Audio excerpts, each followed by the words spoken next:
Indibenkulu. Sicela ukuthatha intambo zonke sizinikezele kwiNaBaChu ngokuhlela kwenu. Inkosi yosinibusise. Siyakubonga nguye. Siyakubonga.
UNyazi Lwezulu.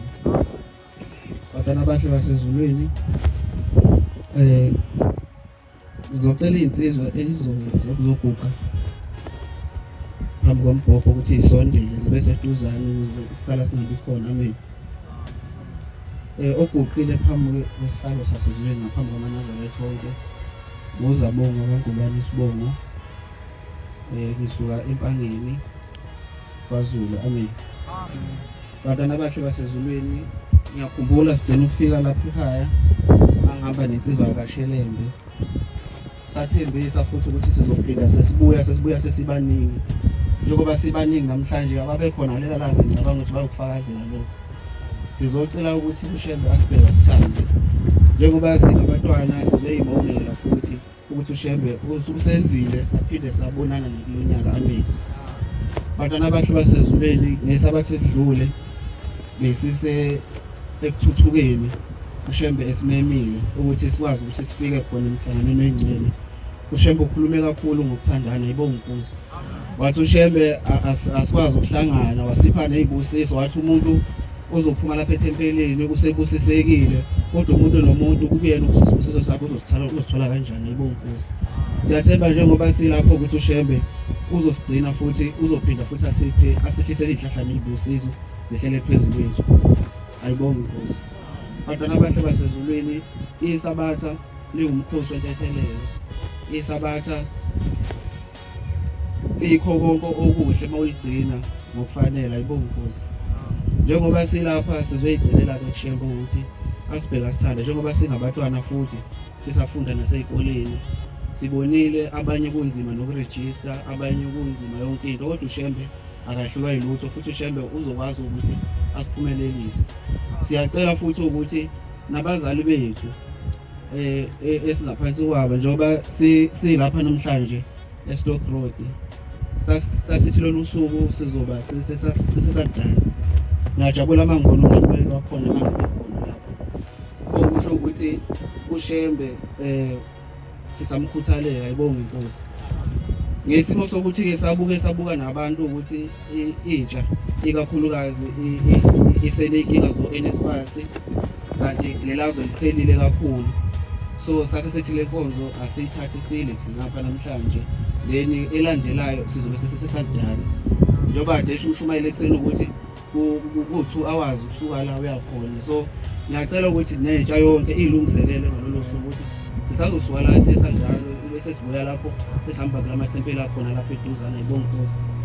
Because okubalekile ukuthi sitshale izwi likaShembe ukuthi uShembe akusizo akukho ukukhula kwakho kusuke kuyize uma ngena umsebenzi. Ayibonga Nkosi. So uma sihambela uShembe so kufanele ukuthi senze umsebenzi kaShembe yonke into esiyenzayo wenza umsebenzi kaShembe ngoba nathi njengoba sikhona kuningi isibhizi ngakho kodwa siyakwazi ukuthi sigcine sikwazi ukuthi siwenze umsebenzi kaShembe ngendlela efanele kumvusi. Siyacela ukuthi izinsizwa zonke ezizovunyelwa umoya ukuthi isondele zikwazi ukuthi ziqhubeze likaShembe. Inkosi usisenzile amen. Ngo 2:30 siyafisa ukuthi inkonzo sibuyisele ngo 2:30. Cela ukuthi izinsizwa zikhawuleze zikwazi ukuthi zingashiyi nesikhala emva komonelo. NaBaChu.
NaBaChu.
Lokhu uqile phambi kwenu mfana omncane ngaJohafa igama lami ngusiphe esihle suke phakama nithempele umzimba amen.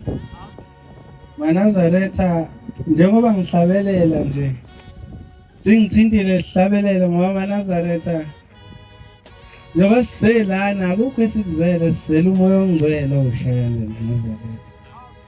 Sinethemba lokuthi masungenile kithi noma ngabe mhlambe bekukhona ukuthuna kade sinakho phakathi neviki Kodwa bese usebenza ukuthandwa wo sikhuluma indaba kaShembe. Sisebancane kakhulu thina ngiyacela ukuthi uShembe asikhumbuze ukuthi wenzani, asikhumbuze ukuthi ufunani, asikhumbuze ukuthi wathini. Sibe lapho nje singakhulumi into zabantu abadala. MaNazaretha ukuthi sebeyisa laba bakithi ngeke wazothela mfana nokushita angazazi ongekho hlala phansi. Kodwa ke sokhuluma ngesakuzo MaNazaretha ngoba phela zisezazihamba nobabamkhulu. Njengoba kumhlophe nje Kapa kanye le ndaba niyayazi ukuthi kuyavuka nje ngoba izwe lakithi le MaNazaretha. Kuthiwa kade ehamba ezweni lakithi babamkhulu. Waya kufuna isizwe sakaDuma. Le ngaboqoloqolo MaNazaretha. Uthi behamba babamkhulu sebona intaba enhle. Angikhulumi ngeTable Mountain. Ngisho le ngithi eqoloqolo. Ubona intaba enhle MaNazaretha le ntaba siyibiza ngokuthi uNsikazi. Uthi meyiwa le ntaba babamkhulu usebona kunezinto ezimhlophe ubuza kubantu abahamba nabo uthi yini le lapha kule ntaba. Bathi amatshe uthi hayi cha le ntaba iyo zala MaNazaretha ayohamba azayofika eCape Town. Ngoba sigcwele nizala into abangakithi MaNazaretha. Angithomi ngalo ngisho nje indaba zaShembe ngoba sisesikhumbuzo samatshe MaNazaretha. Waphinde wafika langakithi uShembe efuna ukubhabhadisa lapha ngaselethe ezini. Niyazi le ndaba ukuthi ziyavuka nje ngoba phela ngicelile ngathi umoya ongcwele wehle usebenza ukuthandwa wuwo. Uthi mefika ngakithi ezobhabhadisa angisho ukuthi itshelo kusela umhlaba lingakithi kuphela ningangizwa kabi. Kodwa wathi abahamba abantu bahambe ematsheni ayisithupha ekuthiwa isematsheni ayisithupha. Kodwa wathi khona amatshe ayemise nobaba wakhe emhlaba esekela umhlaba kade befuna indawo yokubhabhadisa ngizenzi bempishane ngoba indaba eyaziwayo ukuthi kuyavuka nje ngoba indaba yangakithi naMaNazaretha. So abamba bathi befika kulecture mhlawumbe nje uNkulunkulu mesikhumbula siyoke siye lapho nje siyobona ubuhle obukhona ngoba izinto ezenzeka lezi ezinobufakazi obuphathekayo MaNazaretha. Ithi iNkosi uNyazi kade sikentabaze MaNazaretha ithi ubabamkhulu mhla eza esuke entabaze eBethlehem laMaNazaretha ungakazuye ethandaza ucela ukuyozibonela nawe. Uthi ithi iNkosi uNyazi ubabamkhulu esuke entabaze ezala ezweni laseMpumalanga. Uthi wayehola ihlabelo sesithathu wayecela ihlabelo sesihlabelo uShembe ethi inkosi kubusise lo MaNazaretha. Kodwa MaNazaretha lesi sihlabelo sasingakolotho phansi kodwa uthi sasimholo babamkhulu lesihlabelelo ehamba efuna mina nawe njengoba sesidelela nje manje ebandleni laMaNazaretha. Ngiyacela MaNazaretha amakhona engibonile bengenza nje nami ngibhatanisa nje kodwa ngiyibonile inkosi uNyazi Lwezulu kade sikentabeni kuthiwa ubombela indla mhlathi kaMayelisa. MaNazaretha idla mhlathi ngeke ngalibona inkosi uNyazi Lwezulu benginenhlanhla yona befika ihambe kancane inkosi angisho mashika ngakunina kodwa bese ngifika lengingakhona khona mhlawumbe ime noma 3 minutes nje masidla imhlathi MaNazaretha ngayibona sentabeni ngaphinde ngayibona sibuye ifike ime mhlawumbe kwazi kwakathathu nje siyale mhlawumbe kwazi kwakathathu ningathi uhlobe ngami kathi cha kodwa nje ngambona uShembe MaNazaretha adla imhlathi kuze kube ngathi khona into ayidlayo ngaze ngabuza ngoba ngathi inkosi idlala bathi hayi wayeshila ukuthi uzobuya ngoba phela kade yokuqala entabeni iKenani lathi bethatha khona uRight MaNazaretha. Uthi usefika kwesinye isalukazi uthi umuntu emfundisi ushozi uthi imfundisi ushozi imcelwelele lapha ngaphesheya ngizokuhlabela bese kodwa ngizwe ngathi khona enyakaza ngacela mina ngangani ehla moya uyingcwele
ukuthi usuphelile u10 minutes wami. Ngicela makhona la ngene khona.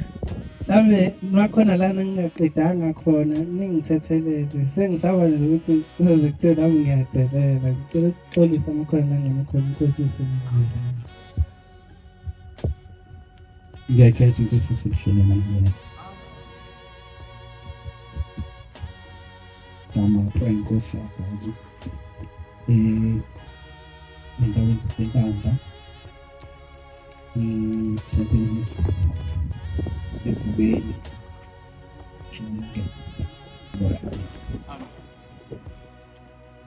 Hayi insizwa phela sasiye sithi noma senza ama-visit noma singasemakhaya sasiye sifundiswe ukuthi ithuba linikwa laba suke befikile ingakho besithi sishoshela ngemuva ukuze kuba yiningi insizwa efikile eKapa kulonyaka amen kodwa kuyasho ukuthi nazo bekhona uvalo obukhona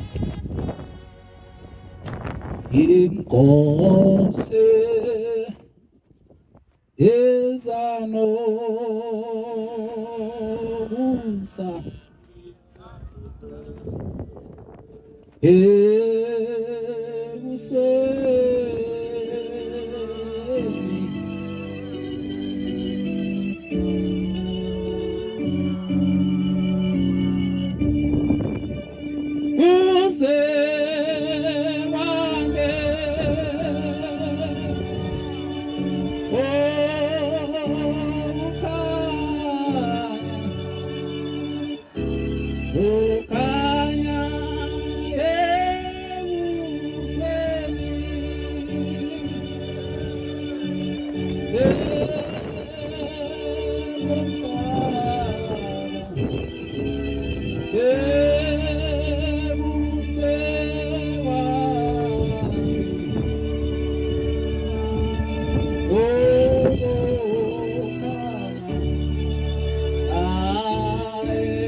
Sifundiswa ukuthi kumele uhamba kwakho kube khona umuntu okumphendulayo. Kumele nje umuntu oyinsizwa waseNazaretha esencane ethi mekubuka noma ngabe kuthiwa ukubuka inyanga wakubuka iminyaka kodwa kube khona isikhathi la afika khona vuma uShembe ngawo. Asikwazi ukungadinga uShembe ngoba silutho ngaphandle koNazaretha silutho ngaphandle kaShembe. Ngiyakhumbula emzini wakithi endlini kaMa Ngasisayidini lasekhaya komama kwakuyithi sodwa ke sikholwa esingamaNazaretha sasinokuhleka sihlekwe nje abafowethu abadala ukuthi niyasonta ngabe niyaqona ngiqonwa izintombi libele lelisonto lena lenza ukuthi nibe yishimani lesihleka nje siyinto yokuhlekwa kodwa engifuna ukukhumbuza izinsizwa esencane esidonsa nazo ukuthi konke lokhu uShembe kubekile kwemithetho yobuNazaretha akubekele ukuthi kusizene abazali bethu kusiza thina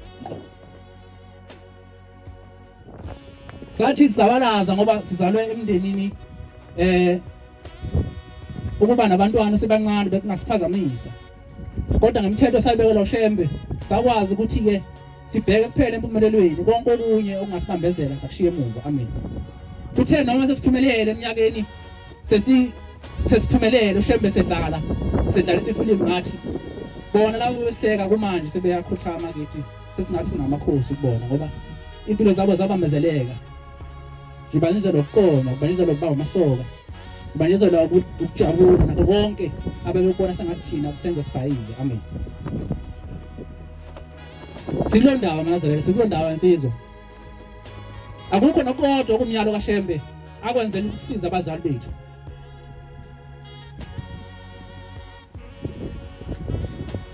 Sisendaweni yaseNanda le minyaka edlule angibanga nenhlanhla ukuthi ngiphuma ku-matric ngibe ngene evarsity ngoba ngesimo engangibhekene naso ekhaya. Sathi uShembe sasibekile ngangihlala endaweni yaseMawoti khona indawo nje enimjondolo eminingi elapha eNanda eThekwini kuthiwa eseMawoti. Sasihlala khona imthandazo yonke engasiphuthi ngoba phela uma ungasebenzi ungenze lutho awunayo excuse u9 no6 asuthola wonke. Sathi into umjondolo sasihlala kuwo masivuke ekseni senza umthandazo memeza ukuthi sontweni memeze nangezivokusaba baqhazela ngoba bonke abantu abahlala kule ndawo bakubuka bathi awunansi ibhari. Usawe nokuphuma eminyango phambi komjondolo memeza sontweni. Wakwathi ngenyilanga ngithandaza ngaphakathi ngiyezwa uyadlula umnyusisi khona eminyango umjondolo wonke isondelene.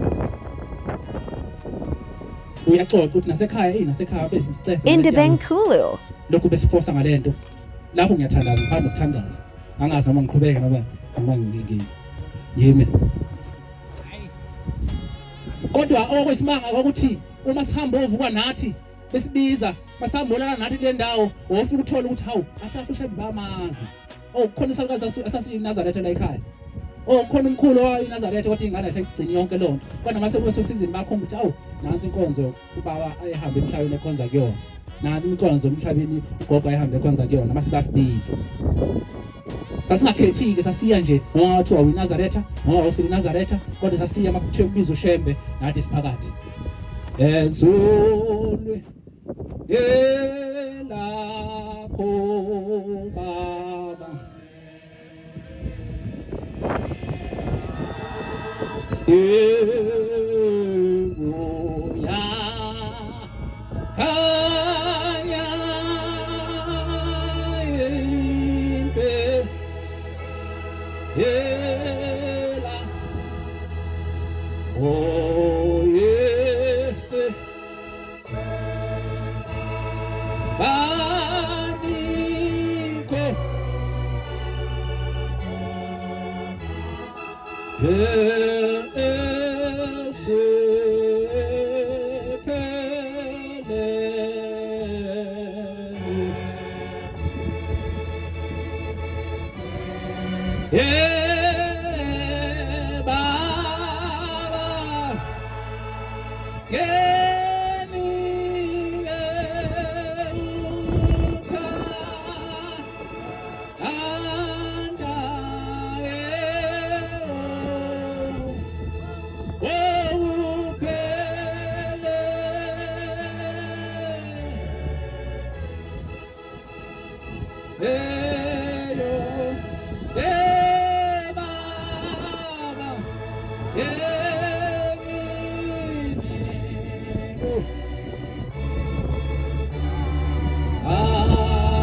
Ngithi-ke zinsizwa ungezibamude kumele uhamba wakho kube khona uyedwa okumphendulayo. Angaphendulwa ukuthi uyaposta ngisho ungayiposta ufake iNazaretha nsuku zonke ku-Instagram. Akusikho lokho ukuphendula abantu. Sekukhona umkhuba ukuthi sigideke manje ku-TikTok ngisho ungagida utshela isiqolo wenze yonke into. Akusikho lokho ukuphendula abantu. Izinsizwa ngoba sisazogana sigana abantu uthatha ifoni ayibeke phambi kwesibuko ayibuka agide. Khona abantu abacabanga mhlambe ukubukisa ngoShembe ku-social media kulingana nokuthi uShembe umthanda kangakanani. Khona abantu abacabanga ukuthi umugida uzubheke phezulu kusho lokho uthanda ushembe khona abantu nje abathanda umgidi ababona njengendlala ababona nje njengento ebavusela usinga ukuthanda umgidi kusho uthanda ushembe khona abantu ungakubabona esontweni ungakubabona namhlanje kodwa wabona uma kuyisonto esikoshini befike futhi bedakiwe bephuzile bathanda umgidi nje for ukuthanda umgidi hayi ngoba bethanda ushembe hayi ngoba bethanda ukukhona kukhona insizwa umakhelwane eyikhulile nje kunathi sibuka engaphuziki kodwa ibuka nje ukuthi ibuka lento yethu futhi uhamba uthando lazagcina lihluma kuyona sinomfowethu omdala mangemncane emdala yena ngiyabonga umshembe sensizwa yakithi idonsile sihlekwa idonsa kanzima yazi waphela iminyaka mhlawumbe ngicathi ya 36 years ingagaliwe yazi yagcina igaliwe ngiyabonga umshembe ukuthi uhamba abantu bekhumbula amen ngoba kuyenzima udonsa isikhathi eside awuganwa wenziwa lutho into zakhe ayilungi kodwa lokhu ukhosele ngaphansi lokho ukukholwa babodwa abathi give up ayikho lento yenzayo babodwa bathi mina kuyahamba unangane babodwa wonke abakhuluma lokho abazama ukuphazamisa endleleni kodwa lansi sibekezelile ngibukela kuyona kodwa namhlanje ushembe uyikhumbulile ngonyaka odlule ngiganwa ngiyisinisa emzini wasebakithi ekhaya ngibongela kushembe yathi lensizwe isibuka ingakholwa ndawo kodwa kwathi mase kuhamba isikhathi siyifaka lento kuyona singasho lutho kuyona siyenza nje into kaShembe kuphela yaphenduka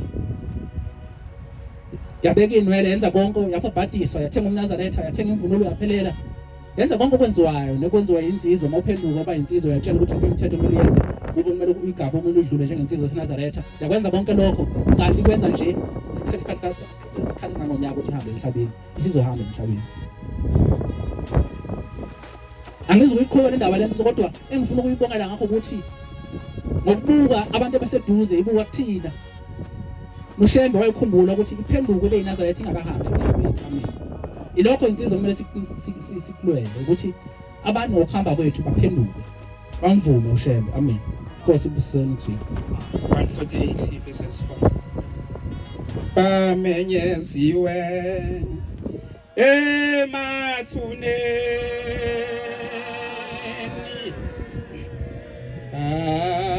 sebephumile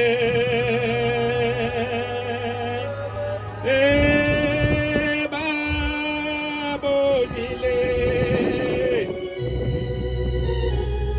bangenile emzini oyingcwele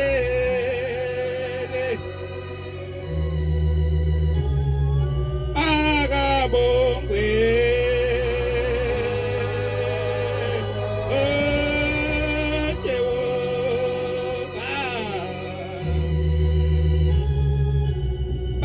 bamenyeziwe emathuneni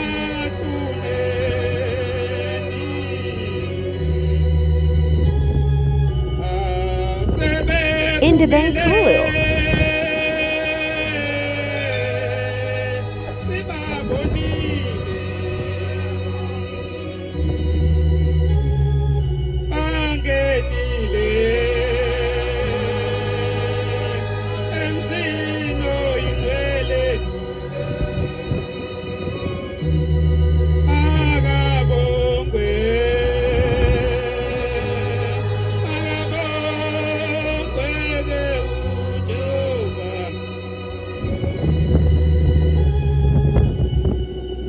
Ngiyakhetha unyaka sasonami cha abantwana basezulwini ngishawa uvalo ngibona ngathi ngihambe ngime emavisi nje uvalo ngaphekwa ngiyacela ukuthi ngabe imude indaba nje iyodwa mase ngihlala phansi ngiyalithanda leli vesi ngoba ngalomzuzu nangesikhathi angiqale lapha lopa nobhuqe lapha usihle bamqapha kanjalo ekhaya bathi ukusebenzisa ngamiyela ngokusuka ngisuka amaphumulo emthandeni ithempeli isekwandini ngaphansi kwasejeleza amen cha abantwana basezulwini umsebenzi mkhulu uShembe uThixo ngoba le ndaba yakhe yokuthi ayiveze uNkulunkulu akayibekanga ngabantu abadala kuphela ngoba nakithi uyayibonakalisa abaningi ngizoqala ngale ndaba laba abaningi ebebefisa namhlanje ukuthi beze lapha endaweni yaseKapa esekuphela iminyaka befisa bethandaza kodwa namanje abakafiki nathi ke bengakhona ukuqonda ukuthi uNkulunkulu usithandile bantwana basezulwini leli ivesi limnandi kodwa liyasikhumbuzisa ukuthi kwahlalwa phansi ngathi imindeni yakithi noShembe njengoba sibona uNkulunkulu omgaka sithi uShembe uNkulunkulu obani abahlala phansi noShembe bathi Shembe nangu umntanami akasikhonzele ngaba simazi uShembe thina makuthiwa imindeni ayithi yayingathandi simazi uShembe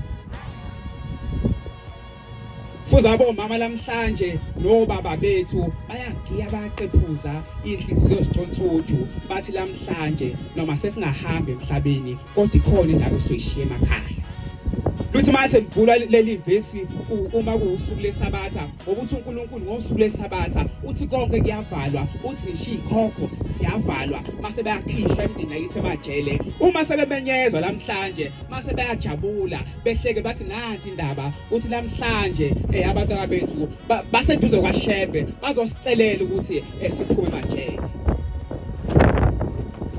indaba iyodwa ngihlala phansi eminyakeni emibili edlule ngoba kuyangifikela nje ukuthi mangamavisa nje kumele ukukhuluma ngoba uNkulunkulu unyazi mhlawumbe uyongibopha ngomhla uphela ngoba ngiyakhumbula enye imini lapha ekhaya ngabiyela khona umfowethu umzala kimi ebesihamba naye kakhulu sihamba naye umgidi sihamba naye olala nathi yonke lento sikhula nje ndawonye uthi kodwa ebehlala yedwa lapha ekhaya izansi ekhaya elikhulu leli ekhaya elikhulu bekhona inkinga ekhona inkinga yayikhona bekhona ilwane egcekeni uthi mabephe ukudla ngo6 ntambama kuyoshaya o10 sekubolile ekusuka ugidagida izinto abalale ekusuka labantu uma ephuma endlini encane uthi kuba nokusaba ukuba kushwaqa ikhanda sahamba isikhathi wahamba umalunga bayosebenza lapha ekhaya ezansi uanti wahamba wayemzini wakhe wasesala yedwa umzala uphila mayesala yedwa kwafika isikhathi ngisekhaya phezulu masiyophathisa ezansi siyekene ezansi kodwa wasefika isikhathi uNkulunkulu ngoba uNkulunkulu nemndeni bayesebehlelile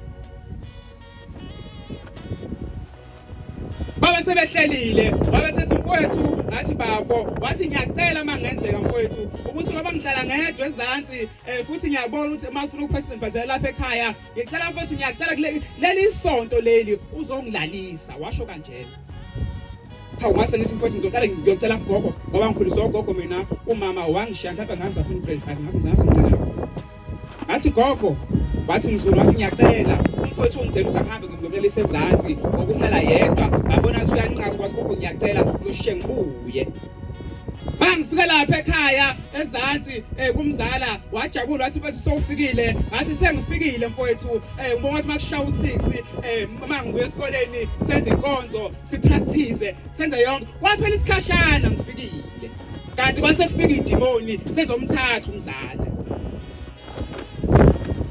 mangaphosi kwaphela izinsuku ezintathu ngihle naye umzala kukhona indlu yomkhaso kaku3 room kuyikamero lakhe kuyelami lana kuyidaningi kwango9 ebusuku ngathi mzala mfowethu ngoba ngiyavuka kusasa ngicela ukuyolala wathi kulungile mzala ulale nenkosi nami sengiyolala ngathi kulungile kwango11 mangaphosisa isikhathi uthi umzala mayichaza uthi wafika lomchamo omncane waya ngaphandle ethi ufuna ukuyochama uthi uyikhumbule vula umnyango kuphela uthi kodwa emva lapha akakhumbuli ukuthi kwenzakalani waba kumina waqhamuka sengivuse egijima ethi mzala thandaza uthi wathi thandaza umthando zomude ngithi kwenze njani uthi thandaza ngabe sengiphuma lapha edaningi washeka phansi hawu mzala kwenze njani bayashaka phansi ngiyamthinta wavela wathula umzala ngathi awushaya kanti uletha lapha uNkulunkulu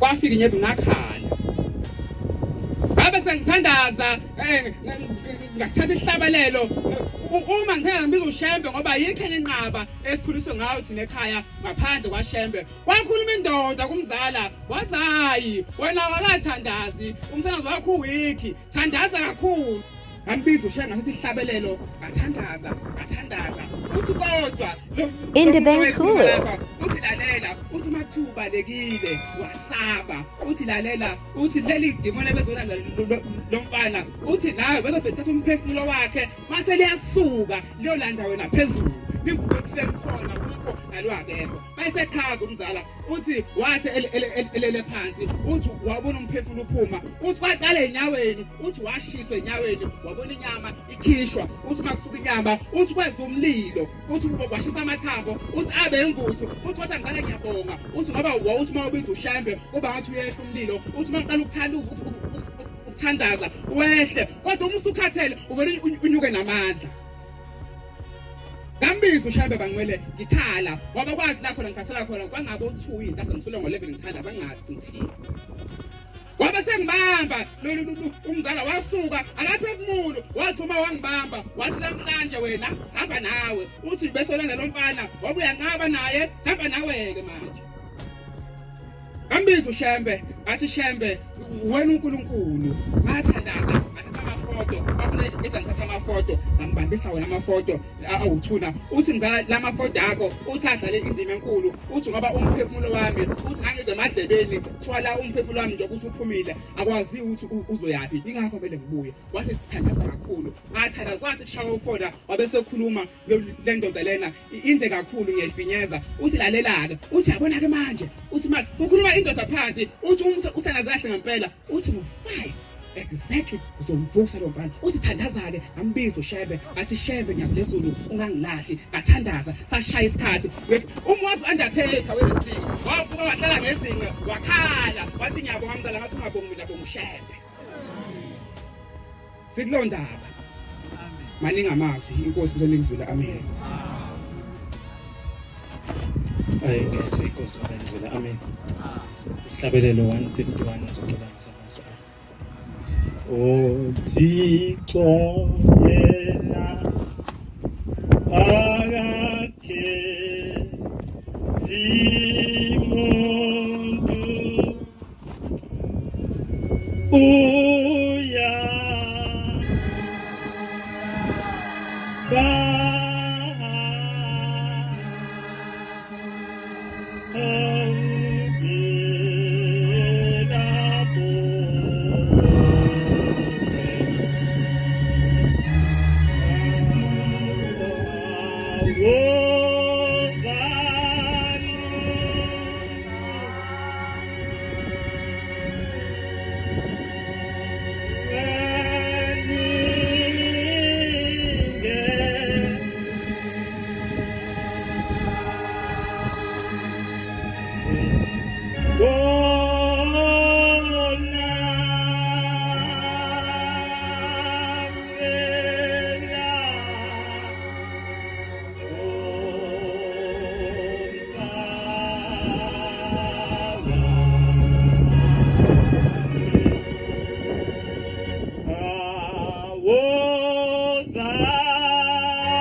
ayingikhethe inkosi kwabengcwele ngiyabonga musanothando noba uNkulunkulu angiphe lo mzuzu ukuba ngiqhubeka ebusuku bakhe bantwana benkosi ngumntwana omncane igama ekhaya bathi ngukhetha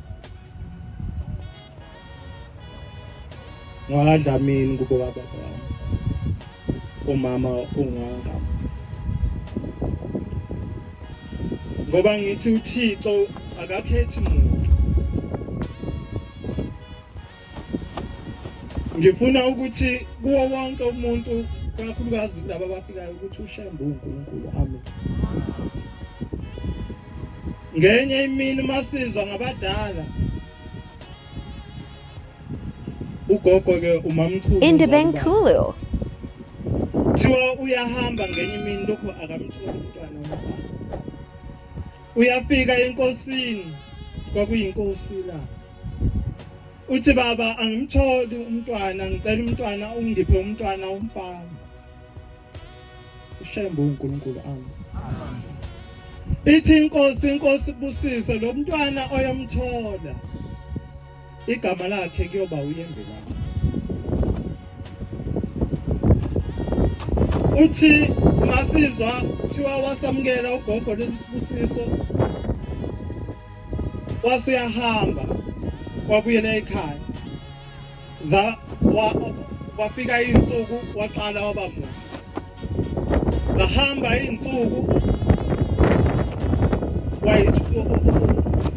wasamthola umntwana ngoba umntwana womfana nempela waphetha igama kwaba uyembelani amen njoba ngiguqelana nje indodana yakhe lo yembelani amen engikufisayo nengikucelayo ezulwini ngoba wathi ugogo mangabe esemtholile umntwana wathi angeke ngiye ukuyokhonza eShembe kodwa ngizombonga ngento eyodwa ngizombonga ngokuthi la ekhaya agcina isabatha ngoba yena wayesagxile kakhulu eyiyona wasagxile khona yena manje kodwa okuye kungithinte ukuthi kuhambe izinsuku lokubehamba abadala base bayaqala bayancipha lapha ekholweni lase liyaphela nesabatha ngiyafisa ezulwini ukuthi uNkulunkulu ehlise lo musa wakhe akwazi ukwehlisa kugogo ukuba liphinde liqhubeke libe khona amen ngiphinde ngikhulume ngenye indaba uShembe uyasithanda ngonyaka ka2020 ngiyathanda ukuthi ngikhulume le ndaba ngoba uNkulunkulu wenza ngayo yonke indlela yokuthi umntwana mangabe emthanda ekwazi ukumvikela kuthe ngo2020 umzali besehambile ngo2019 emhlabeni kuyenzeka ke ngiyagula uma ngigula vele kubonakala ukuthi mina ngiyangena le nhlobo ethathe kalula noma ngitshela ukuthi asiyaphi kodwa ngalelo suku ngakwazi kwabadala uma ngabe ke ngihamba ngifika khona kiwa kulowo muzi bafike bayisho into abayishoyo banginikeze ukuthi hayi sokwenza nje kodwa ngathi mangifika ntambama kule ndlu ngoba ngihlala emqashweni ngisesikoleni uma ngabe ngifika ntambama sengilala uyafika intokazi engizalayo ijayi umuntu uyahlupha ngoba ufika fundiswe ngokwala ekhaya ethi yena mase sayibona ukuthi usekhulile bese afuna ukwenza kwakhe ngakho ke mina ngiyahamba ngisho uzoyibona ukuthi wena uzokwenza njani yangiphatha kabi ngavele ngangabe ngisawusebenzisa ngavele ngagcina nje ukusebenzisa kwahamba izinsuku kuthe mase sekulako August mangabe ku August kuyafika umama nosisi wakhe omncane bafika bathi mntana msizokulala ithi hawu ngoba kusekhona engisafisa ukukwenza la emhlabeni bathi kodwa sizokulala bese angithethelele umama omncane athi hayi okungenani ke ngoba ngiyagodola ngicela ungimbese nazi ingubo ngimthathe ngimbese lezi ngubo engilala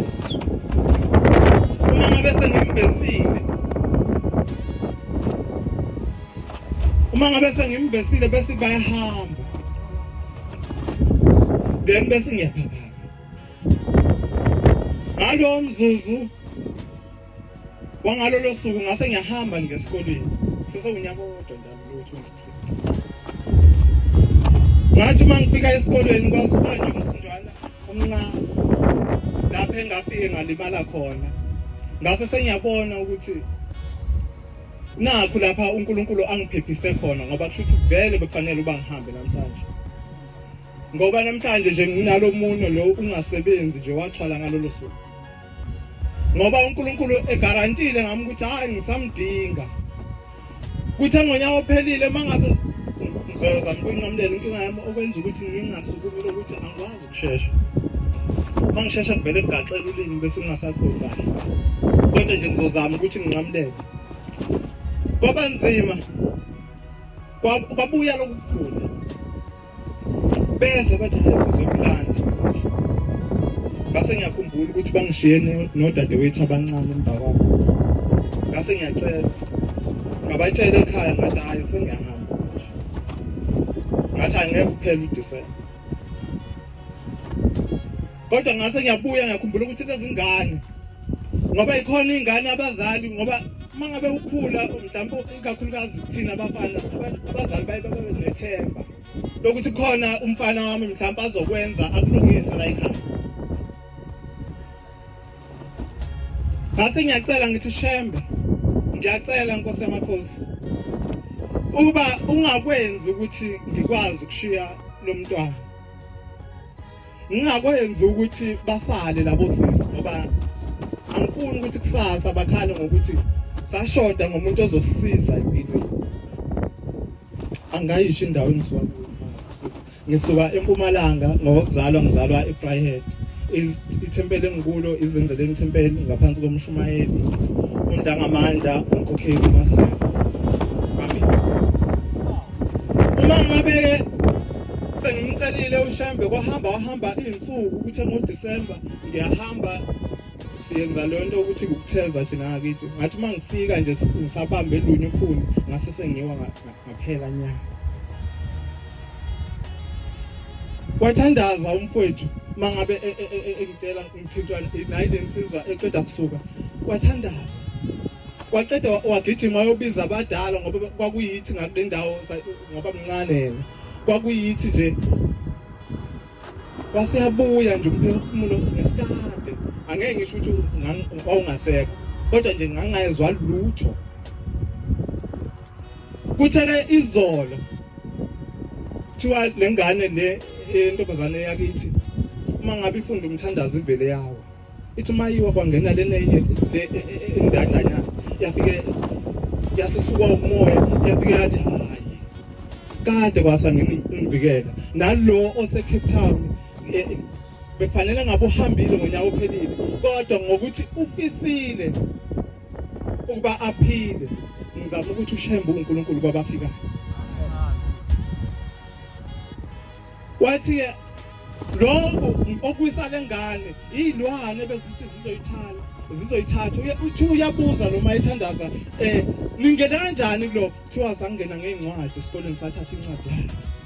Ufunani sifuna nje umqondo wakhe ngoba bangifonele namuhla lokho yangidla lento yangidimaza ngoba ngiyakhumbula ukuthi ngacela kuShembe ukuthi Shembe ngiyacela ukuthi ke ngisinde ngiphile ngikwazi ukusinda lezi ngane. Ngiyacela yena namuhla ukuthi uShembe angigcinele bona baphile uShembe uNkulunkulu. Amen.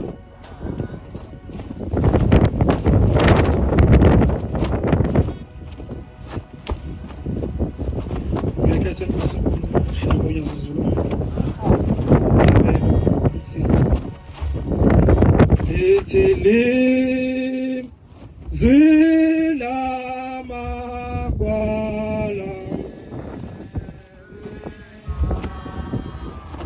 oh ayawesa ebupagame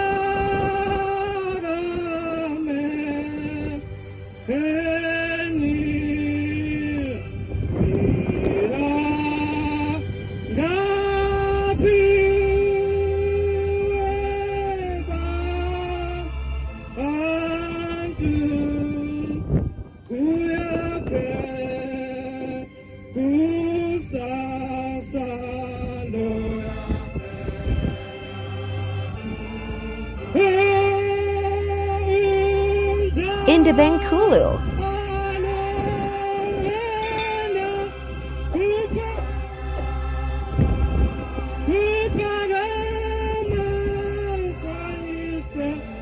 Hey,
okamnyaka ngisoka nangoma ethembeni lasekuthokozini phakathi komshayeli okhomalo nomkhokheli wempahla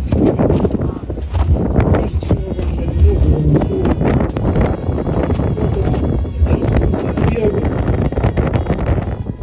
ngithi njalo mangiguqile kule ndawo bese ngicabanga ugogo wami ngicela uShembe akhumbule ugogo wami la ekhona aphinde akhumbule nodadewethu uZendeliphi ngomazi aphinde akhumbule umkhulu ukuthi uthatha imali kanjalo lokho khoba ngibona hambi nomazi ngoba lokho ngishisa ukuthi amadoda azalo baba ayengakhona uShembe kodwa ugogo wamaChulu kushaya isikhathi lapho ukuthi uNkulunkulu amkhumbule wayesembona ukuthi uShembe uNkulunkulu amazwi akhe ayewasho njalo ngoba uShembe umbonisa ekhulile sesebancane kithi amazwi akhe ayewakhuluma ngaphambi ukuthi uNkulunkulu amthande wayekhala njalo balise ethi Shembe ngikubonile sekimdala kangaka Shembe ngikubonile sekimdala kangaka uyethi umama ake ngizalayo wayeke ejwayele uthabize u14 amakhola kuzosini ehlabela isithitho ukukhuluma ngishiswa ukuthi uNkulunkulu uShembe uNkulunkulu akukho ngenzeki kuye ngicela ukuthi ngoguga kwami la uShembe akhumbule ngoguga wakhe usiswa umzindele kwami akhayisela abakhumbule njalo ngekhathi zonke ngiyakhumbula ngicela ukudlula endaweni eyodwa nje phone kuthengela ngasisesanda nezwe ngoba ngcwele ngizoshesha nje kuthengela ngasisesanda nezwe kwasemvangeli INkonzo ephethe ivangeli ngasiphotha isibongo kodwa ikhuluma indaba eyodwa kuyona ebalekile ukukholwa kuShembe umethemba uShembe ekhazonke amen uthi nami uNkulunkulu angiphe ukukholwa ekhazonke umnyaka umuntu osemhlabeni kodwa uNkulunkulu akukho la ngaboni khona akukho amafindo uShembe akukho la kwazi ukuqala ukhuluma indaba eyodwa uthi ngelilanga umfowabo babehamba balesikhathidala behamba beyodayisa eThekwini uthe besendleleni imoto ayisibaginqa bengakafiki besendleleni ayisibaginqa umuntu babehamba bebane kuye nabangani bakhe akayidwala ukuthi edayisa esebenzile kodwa ke ngebhadi bese yena ilimala kakhulu base bafika abosizo oqala bafica usethule abasakwazi kwenza lutho amen bamzame bamxilonga kucaca ukuthi akukho okulungayo bese besathu ucingo befoneleke umfowabo ukuyena umvangeli bese umvangeli mani kancane ngitshela abazali bese umvangeli angene endlini ngenhla abize uma wakhe nabo bonke ekuthula ukundaba ezinzima ukuthi umfowethu uThibandana akasekho emhlabeni kodwa banele uma wakhe bese sithi eyami ingane isaphila uShembe akazingitshela ukuthi yami ingane isishilo Uthi ngivakele umama angimtshela ukuthi alunge ayokwazi ukuthi ahlale esikhundleni. Kodwa uthi ke kwathi akukho ngeke ngihlale esikhundleni. Bibiza abafowenu nodadewenu siyedle ngamandla sithandaze. Ngibuza uNkulunkulu ukuthi mengiphuca lo mntwana uthi angithini. Obani abayofihla mina. Amen. Uthi ke bathandaza abangcwele nangempela umfowabo kaMvangeli waPaphana. Amen. Okufakazela ukuthi uNkulunkulu njalo kumele simethembe ngekhathi zonke. Ngibonge asenzile khona lapho ngigama khona abangisho obaba abazali baba bengakhona nabafowethu zona abakhona abaningi indawo esazalwa kuyona sazalwa endaweni kunezimo baba wasisusa sebancane wasise endaweni engcono mhlawumbe nathi ngabe isikole siqedile kodwa wakwazi ukuthi asithathe bese esifundisele endaweni engcono ngicela uShembe asikhumbule ngoba nasekhaya sisibone namasenzo sikwenzayo ngiyithandile into eshiwo mfowethu ugazi ukuthi kumele sihambe kahle sizibone zamana sibetha kumele sivele ukungcelo ukwenza into ezinhle njalo ngaphansi kwabantu. Amen. Nokuhamba kwethu uqonda ngekhazi zonke sihlala sisabi ihlazo ngoba ningoma lekhaya ithini kholwa kuvuma inhliziyo ikholwa ke umuntu onembeza noma ukuphi umama kunento ayisho ethi njalo masambe isibantwana bami ukukhumbule ukuthi niyithemba lapho abekho abantu engibethembile ngithembeni mina leyo mazi njalo hlezi ngibuza ukuthi uNkulunkulu mtasikhumbule njalo bonke sihambe khona sithande isilapho njalo ekhazi zonke Nkosi musenokuzwela. Amen. Elithethe